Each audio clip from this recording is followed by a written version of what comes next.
Miss Wright. Hello, Ms. Brittany. Today we'll be discussing why you're here to receive assistance. I want to remind you that everything you say here be confidential unless you say that you're going to harm yourself or someone else. And also, I want to let you know that I'll be taking notes just so I can get all your information down correctly.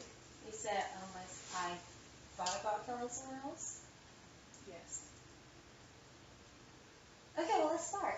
Okay, let's start. So why are you here today? Well, I'm here to receive housing and to receive medication for my disorder, What disorder do you bipolar disorder. have? And how long have you known about this? Well, I knew when my puberty first started. At the age of 12, I used to have like really bad mood swings. Like I'll be happy, sad, mad, angry, furious, and happy again, like all within an hour. I was diagnosed with bipolar disorder at the age of 15, I believe. So within those 3 years, I was just trying to figure out what was wrong with me.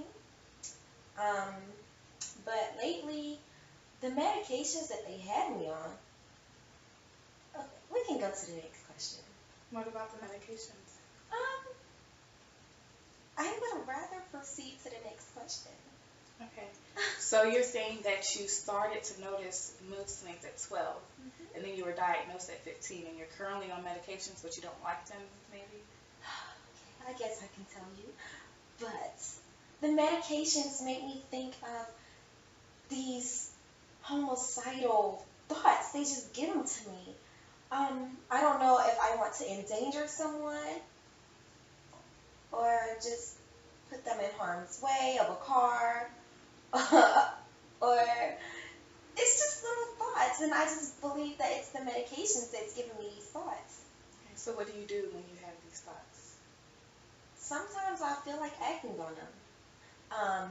I take a piece of chicken and I stab it How do you stab the chicken? because it makes me feel better. Okay. And have you talked to your doctor about this? Well, I believe my doctor is a person who will be at risk. Okay. So would you be willing to go, if I could get you other assistance, maybe another doctor, just to get a second opinion? Maybe a doctor. That would That would help? Yes. Okay, now let's talk about your, are you homeless? You said you have housing assistance. As of now, my job, they're also at risk. They told me I'm in a danger. Well, yeah, I'm a danger to other people because, like I told you, I stabbed chicken. So, I'm sorry. It just makes me feel really relaxed when I stab chicken. But yeah, so Harris Teeter, they fired me because I used to stab all the chicken with the potato peeler. And they fired me for that because one day I got mad and a pregnant lady asked me what was I doing to the chicken because she wanted that chicken. And I told her I wanted to stab the chicken. But I lost my job, which caused me to lose my apartment that I had. And so now I'm just hopping from couch to couch. Okay, so the chicken, what is the underlying issue you have with chicken? It's poultry. I don't know. I don't like it. It just makes me think of coward people, chickens. Those people who talk bad about me, who always say something is wrong with me, like I'm crazy. And I'm not. I'm not. I'm not crazy. So do you think of any other things you can do to let go of your anger other than stabbing chicken? Because you need a job. You can't just go around stabbing chicken or thinking about harming other people. Well, I don't know. There's nothing else. I can either stab chicken or run someone over. Okay, so what did you do before you started stabbing chicken when you had these episodes where you felt upset or angry? I used to cut myself, see? Okay. So how did you stop cutting yourself? What? Stabbing chicken. Chicken. Okay. So you lost your job because you stabbed all the chicken at Harris Teeter. You stabbed chicken because they remind you of cowardly people and Who those tells who me make that I'm fun of you crazy, and that you're yes. crazy. So have you been taking your medication? Do you think your medication makes you want to stab chicken? I stopped taking my medication um, after diagnosed, like 2 years later, and I felt better. That's when I stopped cutting myself. But when I take my medication, it just puts me, like, it gives me really low self-esteem about myself. Like, every time I go somewhere, I hear people say that I'm crazy, and it makes me actually feel like I'm crazy. Or it gives me these, like I said, homicidal thoughts, or not even suicide, because I don't want to kill myself. I believe everyone should be blessed with my disorder, you know, but it's the medication. I would like to be put on a different medication, but if the medication that I'm placed on will continue to give me these side effects, I do not want it. So I'm going to do a little bit more research, and maybe I can find another method to deal with your disorder. Maybe there could be counseling or a different medication, because I don't want you to stab chicken or want to harm other people. I want you to be able to function with this Do you disorder. like chicken? Sometimes. You have chicken in your home? No, I do not. Oh, So now we're going to talk about your housing. So you moved living couch to couch with friends. friends, because my family, they don't, let's just say they're part of the group. Okay. Yeah. And so when you stay with your friends, do you help with bills, or you just I basically? used to help with bills until I lost my job. Yeah. Um, well, until my money ran out, Okay. because I had an apartment. But when I lost my job and my money ran out, it was hard for me to help them pay bills, which is they kicked me out. So now it's just couch hopping until they get tired of me. Okay. Now, I know that we have some affiliations with programs where you actually have to go through counseling and be on whatever medication they put you on, and they give you free housing, and they try to help you You find trying to put another me in a job. straitjacket? You're not going to be in a straitjacket. It's just assisted living.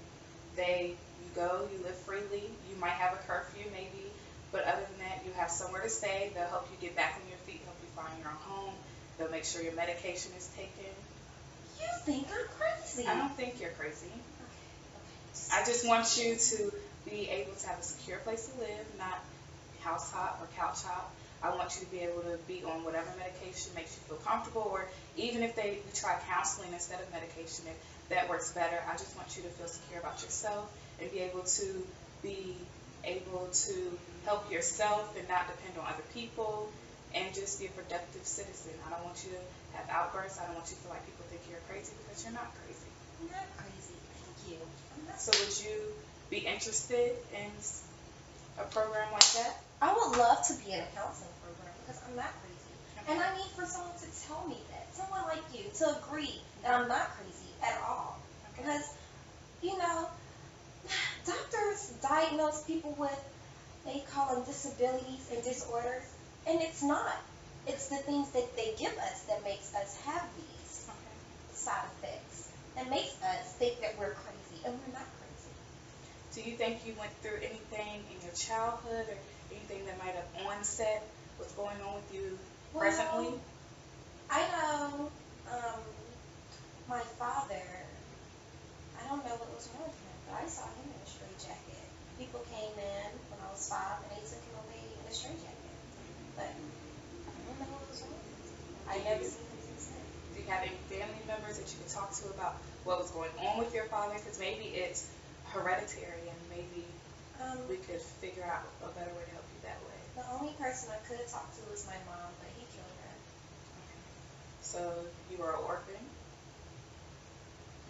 An orphan child. I ran away from my home, but they always found me. They put me back. I was adopted at age 12. Yeah, I was adopted,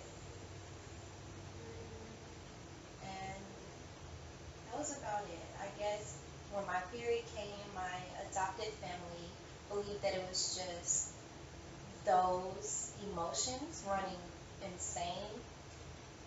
But when they finally took me to the doctor at age 15, by the time they believed that I should have control over my period emotions, that's when I found out. Okay. What was your relationship like with your adoptive family? My adopted family were amazing. It's just the other, like, it was a simple family, mom and dad, a little dog, picket fence, all of the bells and whistles, you know. But it's just the family outside of those family. Well, outside of that family, who I would consider my immediate family, like their cousins, their brothers and sisters. They all said I was crazy. Okay. And what did your adopted family do?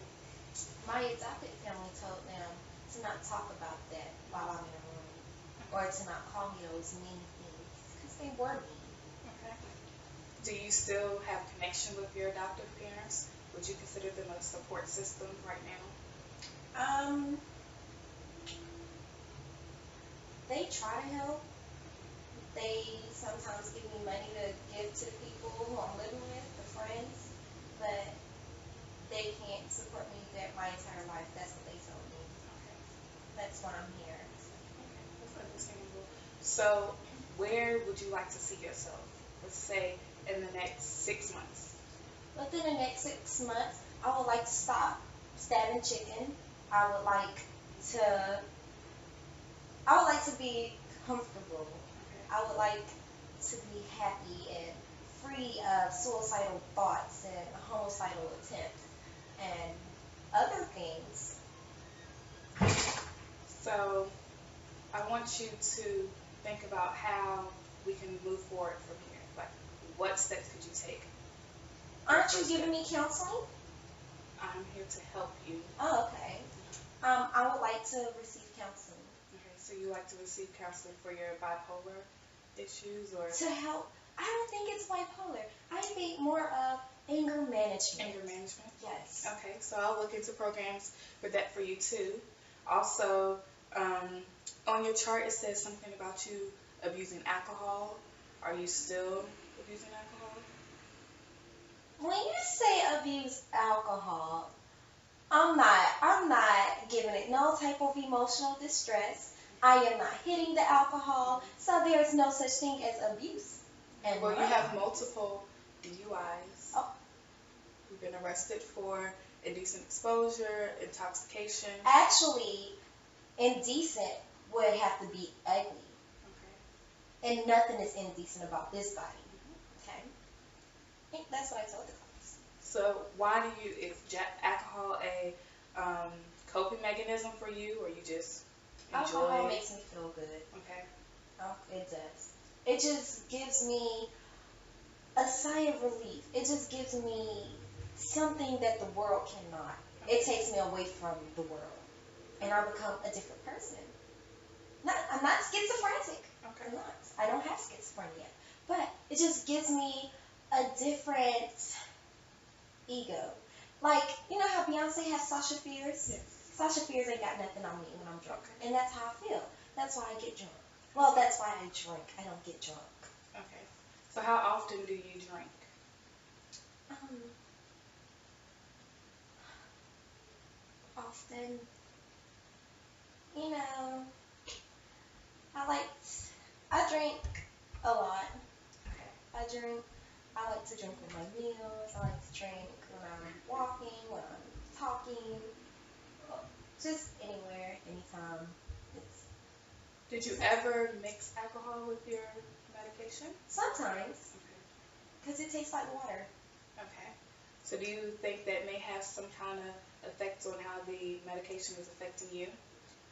I mean, if it tastes like water, it shouldn't. Okay. Is that water you're partaking in now? It is water. Okay. Yes. I like my water fancy. All right. Well, first, I would like, before, by our next meeting, I'll do some research about the housing program. I'll do some research about finding you another doctor and maybe counseling, since you said that's what you would like to do. But for you, I want you to think of your systems. Who is here to support you? Who, when you talk about Brittany, who do you think of? Your mother, your father? Who are your main support systems? Maybe think about how you've gotten here today. Why you need assistance, why you lost your house, why you lost your job, and just think about how you were able to still stand strong, even though people for many years may have called called you names, may have thought you were crazy, but you still remain strong and remain the person that you are. And then also I want you to do some research about alcoholism and about your disorder that you've been diagnosed with. Even though you may not believe that you're bipolar, just do some research and kind of relate it back to yourself. And then when we come back for our next meeting, we'll discuss it and we'll find different programs and different approaches so that we can better help you. Okay. Okay, well, it was nice speaking with you today, and I'll see you next Yes, week. it is nice. Thank you.